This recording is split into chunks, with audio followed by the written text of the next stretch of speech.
வணக்கம் அன்பு நண்பர்களே, அனைவருக்கும் வணக்கம். பயிர்க்கடன் தள்ளுபடி.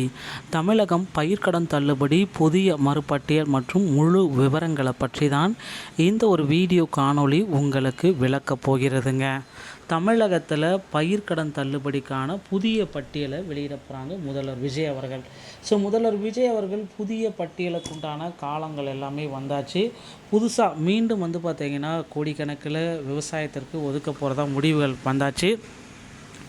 பயிர்க்கடன் தள்ளுபடி சமீபத்திய முக்கியமான அறிவிப்புகளை விளக்குகிறது. ஆரம்பத்தில் குறிப்பிட்ட தொகையை விட தற்பொழுது முழுமையான கடன் தள்ளுபடி வழங்க வேண்டும் என கோரிக்கையை ஏற்று அரசு புதிய முடிவை எடுத்துள்ளது. இதற்காக சுமார் 6000 கோடி நிதி ஒதுக்கீடு செய்யப்பட்டுள்ளது குறிப்பிடத்தக்க ஒரு விஷயம்.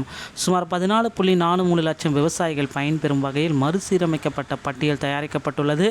கூட்டுறவு வங்கிகளின் கடன் பெற்று சிறு மற்றும் குறு விவசாயிகளுக்கு முன்னுரிமை அளித்து இந்த தள்ளுபடி முறை நடைமுறைப்படுத்தப்பட உள்ளது.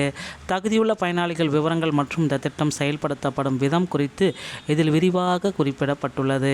தமிழக அரசு இந்த அதிரடி நடவடிக்கை விவசாயிகளிடையே பெரும் மகிழ்ச்சியையும் வரவேற்பையும் பெற்றுள்ளதாக இந்த ஒரு வீடியோவின் மூலமாக நாம் சொல்லலாம். சுமார் 6000 கோடி ஒட்டுமொத்தமாக தள்ளுபடி அப்படின்றத குறிப்பிட்டு சொல்லியிருக்காங்க. 14,43,504 விவசாயிகள் பயன்பெறாங்க. இதில் 100% தள்ளுபடி கூட்டுறவு வங்கிகளில் பெறப்பட்ட அனைத்து தகுதி வாய்ந்த கடன்களும் பொருந்தும் அப்படின்றத குறிப்பிட்டு சொல்லிட்டாங்க.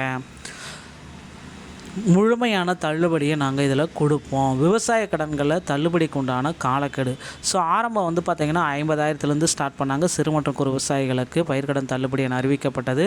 முதல் திருத்தம் 75,000 வரை, அதற்கு மேலே இருந்துச்சுன்னா 35,000. இறுதி அரசாணை இன்னும் வெளியிடலை. கண்டிப்பாக பார்த்திங்கன்னா மீண்டும் ஒரு மறு பரிசீலனை செய்ய போகிறாங்க. பகுதி தள்ளுபடி போதாது என விவசாய கட்சிகள் எல்லாமே போராடிட்டு இருக்காங்க. மீண்டும் இதில் தள்ளுபடியை மாற்றமைக்க போகிறாங்க. பல்வேறு தரப்பிலிருந்து பெறப்பட்ட கோரிக்கைகளை கனிவுடன் பரிசீலித்து அனைத்து துறை அமைச்சர்கள் மற்றும் அலுவலர்களுடன் கலந்தோசித்து மீண்டும் உருவாக்கப்பட்டுள்ள மறுசீரமைப்பு திட்டம். தலைமை செயலக மறு ஆய்வு கூட்டம் பார்த்திங்கன்னா முதலமைச்சர் விஜய் தலைமையில் விரைவில் நடத்த இருக்காங்க. வேளாண் மற்றும் உழவர் நலத்துறை விவசாயிகள் தரவுகளை உறுதி செய்கிறாங்க. கூட்டுறவுத்துறை வங்கி கடன்கள் மற்றும் நிலுவைத் தொகையை கணக்கிடுறாங்க. நிதி திட்டம் மற்றும் வளர்ச்சித்துறை 6000 கோடிக்கான நிதிகளை ரிலீஸ் பண்ணுறாங்க. இதற்கான அப்டேட்கள் அனைத்துமே இன்னும் ஒரு சில தினங்களில் நமக்கு வந்துடும். விவசாய கடன் தள்ளுபடி ஒப்பீட்டு அணிவரிசை அப்படின்னு நம்ம பார்க்குறப்ப தள்ளுபடி உச்சவரம்பு பழைய அறிவிப்பு 75,000, ஓகேங்களா. 50,000 75,000 புதிய முழுமையான திட்டம். உச்சவரம்பு எதுவுமில்லை, முழுமையான தள்ளுபடி வரும். பயனாளிகள் சிறு மற்றும் குறு விவசாயிகள், கூட்டுறவு வங்கிகளில் பயிர்க்கடன் பெற்ற அனைத்து விவசாயிகளும். பகுதி தள்ளுபடி 75,000க்கு மேல் பெற்றவர்களுக்கு 35,000 மட்டும்தான் தள்ளுபடி அப்படின்றதே சொல்லியிருக்காங்க. நிலுவையில் உள்ள முழு தொகையும் தள்ளுபடி அப்படின்றது வேணும். விவசாயிகளின் நிலைப்பாடு அதிருப்தி மற்றும் தொடர் போராட்டங்கள் முழுமையான வரவேற்பு மற்றும் மகிழ்ச்சியான திட்டங்களை கொண்டு வர போகிறாங்க. கூட்டுறவு வங்கிகள் இதில் முக்கியமாக பயன்படுது.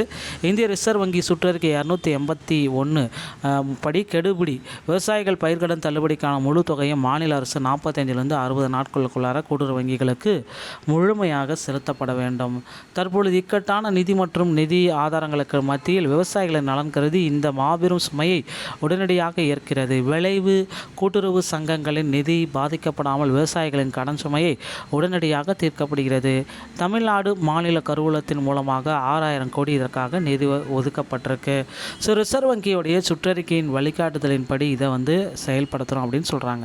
இந்த இக்கட்டான சுச்சுவேஷனில் கூட மக்களுக்கு கடனில்லா விவசாயமும் புதிய தொடக்கத்தையும் கொண்டு வர போகிறோம் அப்படின்றத குறிப்பிட்டு சொல்லியிருக்காங்க. அரசின் இந்த துரித முழுமையான நடவடிக்கையால் 14 லட்சத்துக்கும் மேற்பட்ட விவசாய குடும்பங்கள் கடன் சுமையிலிருந்து விடுபட்டிருக்காங்க. இது வெறும் நிதி தள்ளுபடி மட்டுமல்ல, தமிழ்நாட்டுக்கு விவசாயிக்கு அடுத்த கட்ட வளர்ச்சி அடித்தளம் அப்படின்றத குறிப்பிட்டு சொல்லியிருக்காங்க. விரைவில் புதிய தள்ளுபடிக்கான பட்டியலுக்கு உண்டான பெயர்களையும் வெளியிட போகிறது உறுதி. இன்னும் ஒரு சில தினங்கள் இதற்கான அப்டேட்டை நம்ம எதிர்பார்க்கலாம். இந்த வீடியோ உங்களுக்கு பிடிச்சிருந்தால் நீங்கள் நம்முடைய சேனலோட இணைந்திருங்கள். நன்றி, வணக்கம், தேங்க்யூ.